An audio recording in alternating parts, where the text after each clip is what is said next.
주님이 에베소 교회를 향해서 이 배교자의 교회가 될 교회라 저주하고 심판하고 그리고 그들을 향한 분노를 표현하고 있는 걸까요?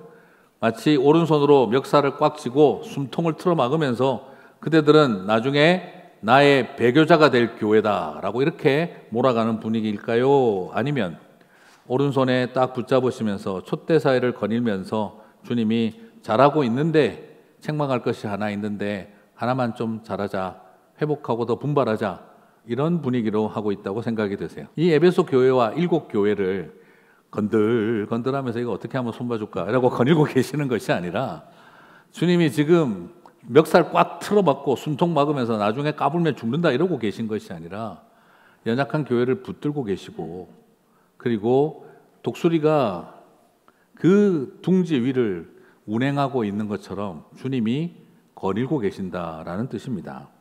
결국 주님은 우리를 향한 사랑과 긍휼로 붙들고 계신다는 거지, 이 에베소 교회를 심판하고 배교자가 될 것으로 저주하고 있는 내용이 아니라는 것이죠. 여러분 잘 기억하시기 바랍니다. 주님이 피값으로 사신 교회입니다. 그런데 어떻게 이 교회를 저주하고 심판하는 메시지를 보낼 수가 있겠습니까? 계시록을 기록한 이유는 내가 너희들을 심판하고 내가 너희들을 저주한다라고 가르치는 내용이 아니라 주님의 사랑하는 그 교회가 칭찬거리가 많지만 책망할 것 더 좀 잘하자고 하는 말씀인 것이죠.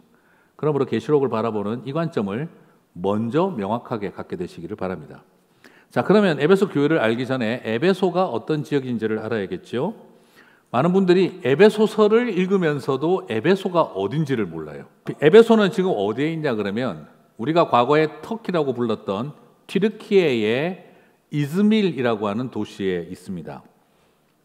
그래서 당시 소아시아에서는 진정한 1번지와 같은 도시였어요. 정치적으로, 경제적으로, 종교적으로, 관광으로, 유흥으로, 학문적으로 모든 것에 최고 등급을 자랑하는 곳이 이즈밀, 지금 에베소였습니다. 수도는 분명히 딴 동네지만 실질적으로는 그 영향력, 종교적, 사회적 그런 어떤 모든 큰 영향력은 에베소가 굉장히 큰 1번지와 같은 곳이었습니다. 이 도시는 항구 도시였고 그 당시 유럽에서는 세계 3대 미항, 아름다운 항구죠. 미항 중에 하나였습니다.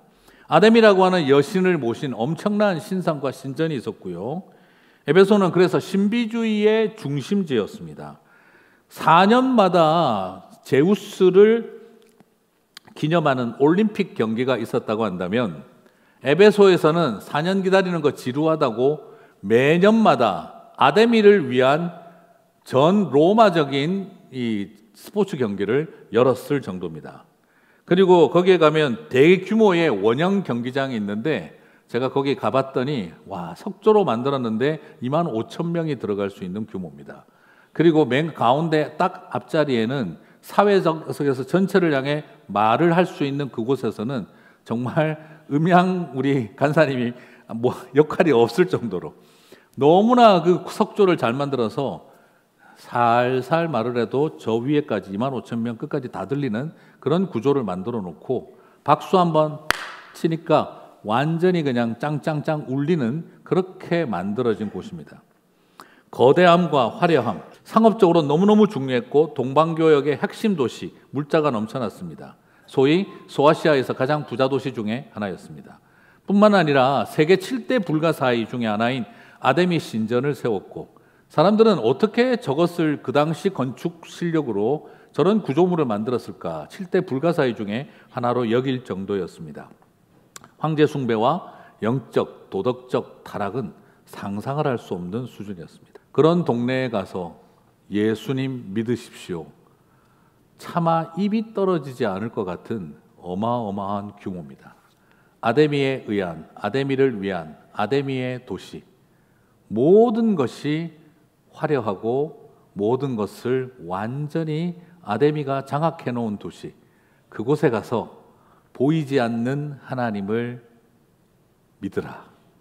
신들의 세계를 완전히 그림과 조각과 건축으로 다 만들어 놓은 신의 도성에 가서 보이지 않는 하나님을 듣고 믿으라.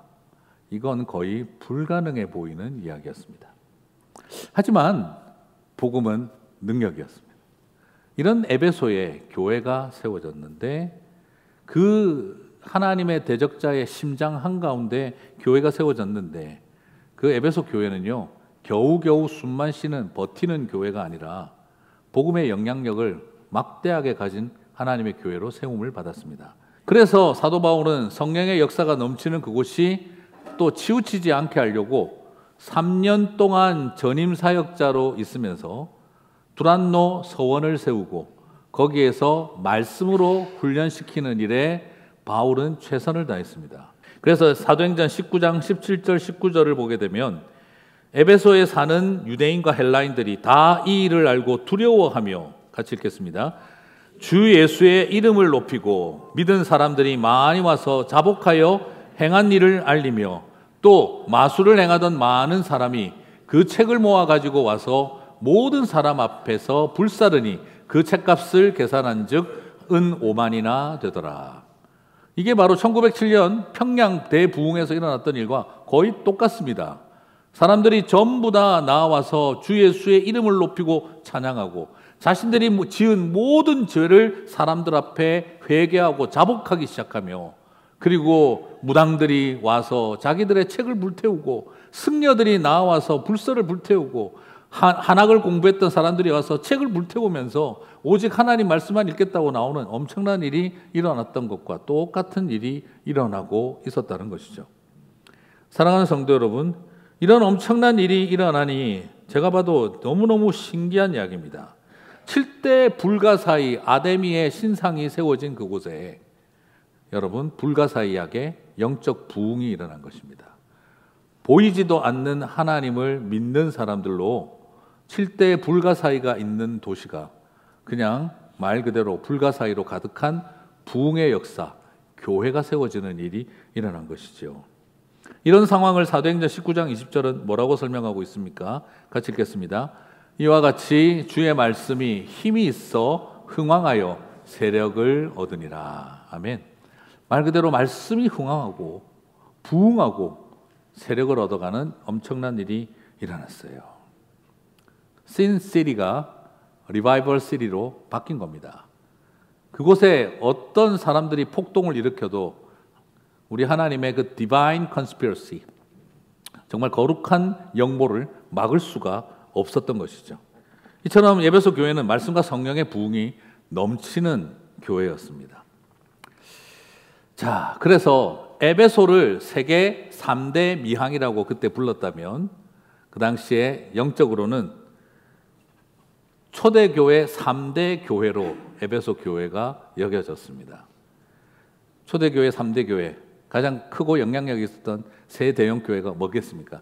첫 번째 예루살렘 교회, 두 번째는 안디옥 교회, 그리고 세 번째가 바로 에베소 교회였습니다. 그리고 또한 수많은 핍박이 일어나고 고난이 일어날 때에도 이 교회는 정말 굳건하게 자리를 지켰습니다. 계시록 2장 2절에서 3절, 내가 내 행위와 수고와 내 인내를 알고 또 악한 자들을 용납하지 아니한 것과 자칭 사도라 하되 아닌 자들을 시험하여 그의 거짓된 것을 내가 드러낸 것과 또 내가 참고 내 이름을 위하여 견디고 게으르지 아니한 것을 아노라. 에베소 교회는 대단한 교회였습니다. 자, 그냥 한마디로 정리하자면요, 이게 그냥 그 시대의 가장 대형 교회 중에 하나였습니다. 그러면서도 경제적으로 부유하고 제일 부유한 사람들이 많고 학벌 높은 사람들도 많이 모였고, 그리고 그러면서도 많은 사람들이 모인 대형 교회를 이루었고, 그리고도 고난과 핍박 중에서도 자신의 기득권을 주장하지 않고 핍박당하고 고난당하고 가난해지고 죽음당하는 것을 두려워하지 아니하였고, 그러면서도 거짓된 신앙인들, 뛰어난 학벌과 성령의 능력으로 자칭 사도라 하되 거짓된 사도들과 이단들을 선별하여 그들을 멀리하는 일, 정말 잘하는 교회였습니다. 진리를 향한 사랑에 특별했던 겁니다. 왜 그렇게 됐냐 그러면 이해가 할 필요가 있어요. 에베소 교회가 여러분 그렇지 않겠어요? 부자 동네에 공부 잘하는 사람들도 많고 거기에 막 교회가 부흥하기 시작을 하니까 너도 나도 소위 좀 한다는 기독교 사역자들이 거기에 숟가락 젓가락 같이 놓으려고 빨대 꽂으려고 막 몰려들기 시작을 했습니다. 왜요? 그 교회가 막 성장하고 부흥하니까 브리스길라, 아굴라, 아볼로만 가지고는 커버가 안 돼요. 많은 교육자들과 목회자들과 사역자들이 필요하게 된 거예요. 그러니까 서로 너도 나도 막 오기 시작을 해서 저도 이 교회를 섬기겠습니다. 돕겠습니다. 막 오기 시작을 해서 처음에 막 맡겼어요. 그래서 교회가 더 부흥하는 줄 알았어요. 그런데 나중에 겪어보니까 어떻습니까? 와, 이단이 들어왔네. 자칭 사도라 하는 거짓된 자가 들어왔네. 거기다가 또 경제적인 이익과 자신의 사적인 이익을 얻기 위해서 이 교회를 이용하러 들어왔네. 이런 사람들이 막 눈에 보이기 시작을 하는 거죠. 그래서 교회가 막 어려움이 생기는 겁니다. 그래서 에베소 교회 리더들이 결단을 한 거죠. 안 되겠다. 순회 선교자라고, 순회 설교자라고, 순회 전도자라고 다 믿고 받아들이지 말자. 우리가 선별해야 되겠다. 사도라고 하는 사람들, 자칭 사도라고 하는 이들 구별해야 되겠다. 이단들이 들어오고 있다. 막아야 되겠다. 그래서 이 에베소 교회는 그 뛰어난 학적인 능력을 가지고 이단들을 감별하고 자칭 사도라 하는 거짓된 자들을 쳐내고 이익을 위해서 교회를 이용하는 사람들을 정죄하고 그렇게 하면서 교회를 건강하게 세우기 위해서 최선을 다했습니다. 말 그대로 하나님 사랑, 진리에 대한 특별한 사모하는 마음. 더더구나 우리가 누구냐? 사도 바울이 3년 동안 두란노 서원을 열어 우리를 가르친 사람들 아니냐? 사도 바울에게 제대로 배웠으니 제대로 가짜들을 판단하자. 그래가지고 누구보다도 열심히 했던 사람들이 에베소 교회였습니다. 그 시대의 이단들이요, 주로 어땠냐 그러면 극단적인 이단들이 존재했어요. 예수를 믿고 복음을 받고 세례를 받고 구원을 얻어도 할례를 받아야 하고 율법을 지켜야 한다 하는 유대인 출신들의 할례파 이단들이 있었고요. 그 다음 또 이 반대로, 정반대로 이방인 출신들의 이단들이 있었는데 그들은 복음은 우리를 자유케 하는 거니까 율법을 지키는 거, 도덕적으로 구별된 삶을 사는 거 다 필요 없어. 그거 다 율법주의고 도덕주의자들이야. 몸은 어차피 더럽고 죄 짓는 거야. 네 영혼만 깨끗하면 돼. 어허이 율법주의자, 도덕주의자들 말 듣지 마. 복음을 받고 자유했으면 몸으로 죄 짓는 거 그런 거 너무 따지지 마. 네 영혼만 순결하면 돼.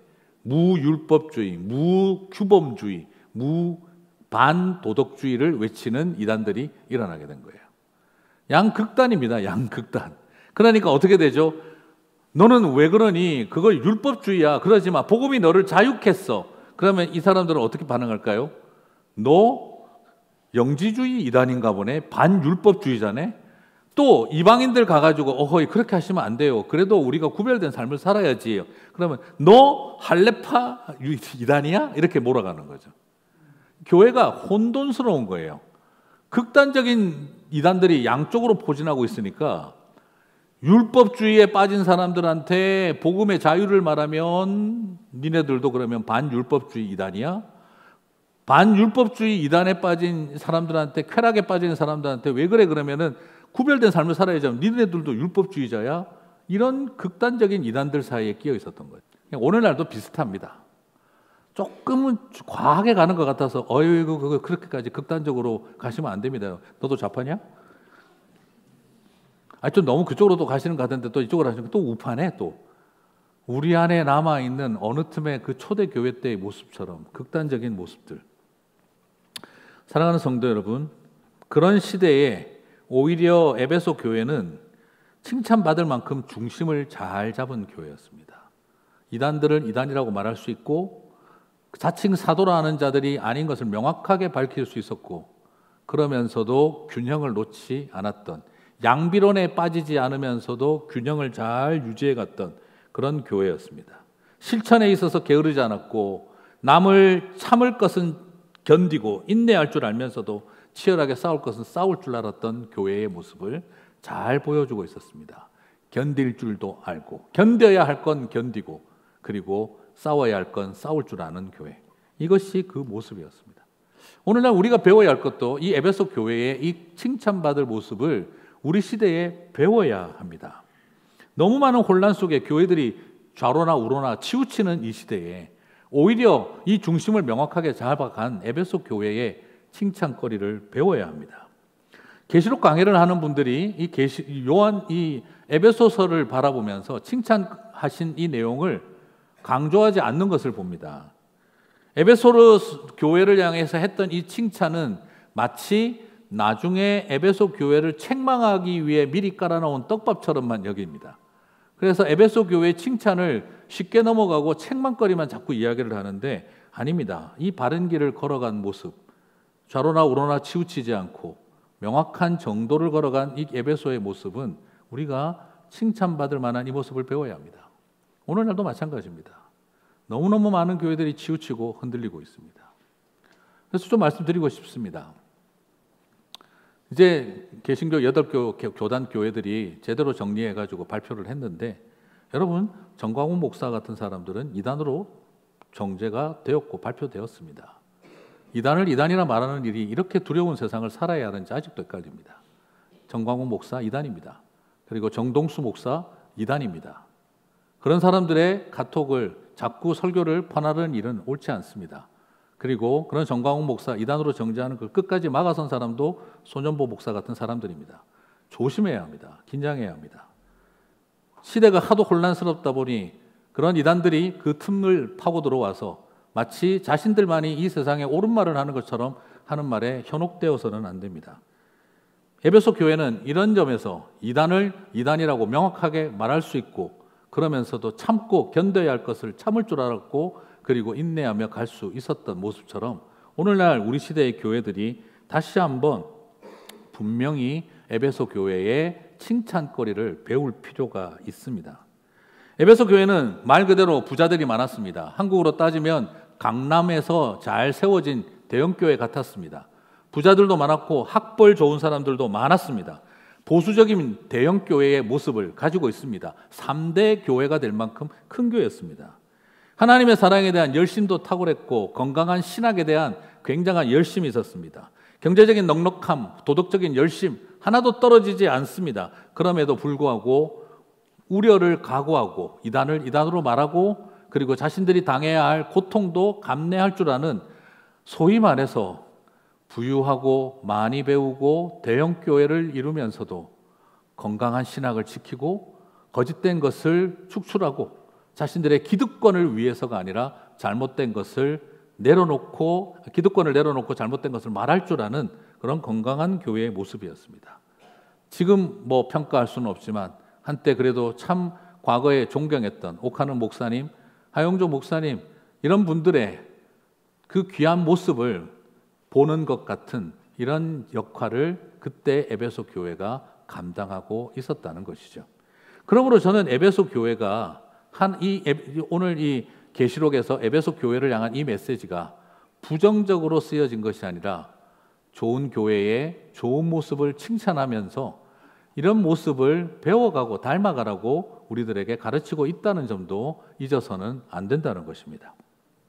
그러나 칭찬받을 이런 모습에도 불구하고 한 가지를 책망할 것이 있었습니다. 그것은 이 교회가 저주받아야 될 이유가 아니라 고치고 분발해야 할 일이었어요. 계시록 2장 4절을 보면 그러나 너를 책망할 것이 있나니 같이 읽겠습니다. 너의 처음 사랑을 버렸느니라. 이것이 책망할 거리로 나옵니다. 옳고 바른 교리와 신학 그리고 참 진리를 추구하는 일에 특별하고 사랑했으나 사랑에 대해서는 책망거리가 있었다는 거죠. 그런데 여러분 그들이 잃어버린 처음 사랑은 뭘까요? 그러면 여기에서 또 에베소 교회를 향해서 계시록을 해석할 때 실수하는 부분인데요. 이것은 에베소 교회가 하나님을 향한 예수님을 향한 첫사랑을 잃어버렸는데 그 처음 사랑을 회복하라는 메시지로 많이 봅니다. 그러나 오늘 이 말씀은요. 최근에 신약학자들도 문맥적으로 바로 해석을 하는데 전체적인 맥락을 보면 이 에베소 교회가 잃어버린 첫사랑은 하나님에 대한 첫사랑을 잃어버린 것이 아니고 공동체와 동력자와 이웃들과 사람들을 향한 처음 사랑을 잃어버렸다라고 이야기를 하는 것입니다. 무슨 말입니까? 여러분, 그들은 이단들과 싸우고 거짓된 자들을 바로잡고 진리를 지키고 고난당하고 핍박받으면서도 끝까지 견뎠어요. 이거 하나님 사랑하지 않고서는 할 수가 없는 일입니다. 그들은 에베소 교회는 하나님 사랑, 신앙적인 일에 있어서 진리를 사수하고 사랑하는 일에 정말 특별한 교회였습니다. 그런데 책망거리가 생긴 거예요. 사람 사랑하는 일이 약했다는 겁니다.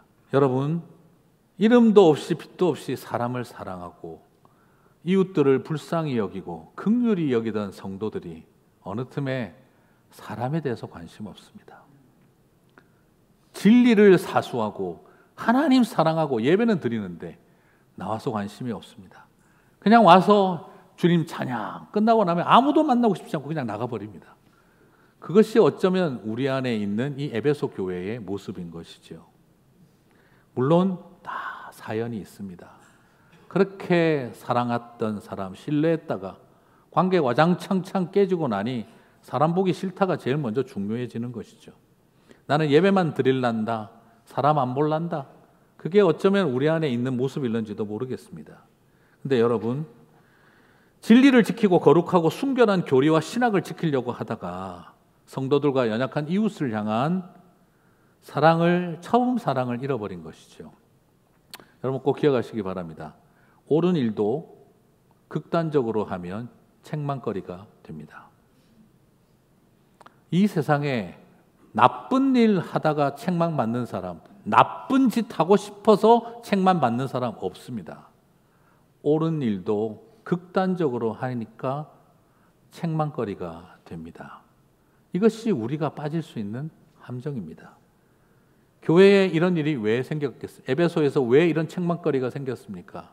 하나님 사랑, 진리를 사수하는 일을 최선을 다해 하다 보니 극단화되다 보면 목사도 못 믿겠고 선교사도 못 믿겠고 장로도 못 믿겠고 권사도 못 믿겠고 어느 틈에 사람들 사이에 발톱만 잔뜩 서 있는 모습, 옳은 일, 맞는 일도 극단이 되면 죄가 될 수 있습니다. 오늘 우리 시대를 바라보십시오. 끊임없이 목숨 걸고 싸우는 사람들을 보고 있다 보면 그런 생각이 듭니다. 그 중에 틀린 사람 있습니까? 오늘 아스팔트에 앉아서 싸우고 있는 사람들 보고 있으면 틀린 사람 있습니까? 다 맞는 말합니다. 내가 맞다. 내가 생각하는 것이 옳다. 나는 절대 옳고 맞는 것 고치고 싶지 않다. 그런데 그것이 옳다 맞다가 극단화되기 시작을 하면 그것이 주님 보시기에 책망거리가 되는 것입니다. 사랑하는 성도 여러분, 칭찬받을 일, 필요한 일, 그러나 거룩의 신학을 추구하다가 사랑의 신학을 잃어버리는 순간 우리는 책망받게 되는 것입니다. 옳음만 추구하는 것이, 그 옳다는 것이 극단적으로 변하면 그 옳다는 것도 책망거리가 되는 것입니다. 세상이 악하고 교회를 비판하니 교회도 발톱이 서고, 신천지 같은 이단이 교회 안에 침투하니 또 사람들이 발톱이 서고, 교회 안에 갈등과 상처를 겪고 나다 보니 그 다음부터는 뭘 해도 발톱이 서고 손톱이 서는 우리의 모습을 봅니다. 사랑하는 성도 여러분, 오늘 우리는 그래서 어디서 떨어졌는지를 생각해야 합니다. 계시록 2장 5절, 그러므로 어디서 떨어졌는지를 생각하고 회개하여 처음 행위를 가지라. 그래서 여러분, 처음 믿음을 가지라고 하지 않은 것입니다. 하나님을 향한 처음 믿음, 처음 사랑을 가지가가 아니라 사람을 향한 처음 사랑, 그리고 사람을 향한 처음 태도와 행위를 회복하라는 것입니다. 여러분, 저는 여기서 이 부탁을 드리고 싶습니다. 이기는 자 결국 뭐냐? 이만희와 같은 사람이 아닙니다. 이긴 자 아닙니다. 성경에는 이긴 자라고 완료형으로 되어 있지 않습니다. 그렇다고 미래형으로 이길 자라고도 되어 있지 않습니다. 혹시 성함이 이길 자이신 분들은 죄송합니다. 이긴 자도 아니고 이길 자도 아닙니다. 현재 부사형으로 이기는 그라고 되어 있습니다. 이기는 그. 무슨 말입니까? 에베소 교회 말고 이긴 자가 어느 날 떨어지는 게 아니고 그 에베소 교회 안에서 책망거리를 듣고 성령이 말씀하시는 것을 듣고 귀 있는 자가 되어져서 회개하여 돌이켜 처음 사랑과 행위를 회복하면 그가 누굽니까? 이기는 그가 되는 것입니다. 또 그렇게 이야기합니다. 이기는 그가 단수형인데 단수형으로 딱 한 사람만이다. 그러므로 그분은 한 분이시다. 웃기는 소리 하지 말라고 하십시오. 이게 아니라 여기에서 에베소서에서는 지금 에베소 교회와 성도들을 2인칭 단수형으로, 대표 단수로 설명하고 있습니다. 복수를 단수형으로 쓰고 있어요. 그렇기 때문에 이기는 그도 단수형이 되는 게 문맥상으로 문법적으로 맞습니다. 그러므로 이것은 이기는 그는 딱 한 사람만 이기는 자가 된다는 말이 아니고 모든 에베소 교회 안에서 귀 있는 자가 되어 성령이 하시는 음성을 듣고 처음 행위를 회개하여 회복하는 사람들은 그게 누굽니까? 이기는 그가 되는 것입니다. 그 사람들에게 생명나무 실과를 주겠다. 예수 그리스도를 믿어 영생하는 열매를 주시겠다. 이 말인 것입니다. 여러분, 귀 있는 자가 되시면 이긴 자를 만나게 되는 게 아니고 귀 있는 자가 되시면 이기는 그가 되시는 것입니다. 여러분이 이기는 그가입니다. 우리 교회가 이기는 그가 되시기를 주님의 이름으로 축복합니다. 목사 안수 받기 전날, 예전에 한번 나눴던 이야기인데, 목사 안수 받기 전날 전 주님 앞에 그렇게 기도했습니다. 세상에서 예수님을 제일 사랑하는 목사 되게 해주십시오. 그런데 주님 음성은 뜻밖이었습니다. 세상에서 나를 제일 사랑한다는 목사들이 제일 무섭다. 니네들은 그걸 꼭 1등 해야겠냐? 도대체 어느 목사한테 금메달을 걸어줄까? 나를 제일 사랑한다는 선교사, 나를 제일 사랑한다는 장로, 나를 제일 사랑하는 권사가 되겠다는 사람, 집사가 되겠다는 사람, 나 제일 무섭다. 도대체 누구한테 내가 1등을, 금목걸이를, 금메달을 걸어줘야 되냐? 종교적으로 나를 사랑하느냐? 나는 그걸 따지고 싶지 않다. 그래서 예수님도 그랬잖아요. 주님을 사랑합니다 고백하니 내 양을 먹이라 그랬잖아요. 그리고 주님 저에게 말씀하셨어요. 내가 내 아들을 이 세상에 보내기까지 사랑한 내 양들을 위해 십자가를 지면 안 되겠냐? 내가 내 아들을 십자가에 지게까지 보낸 이 세상의 연약한 인생들을 위해서 네가 십자가 감당하면 안 되겠느냐?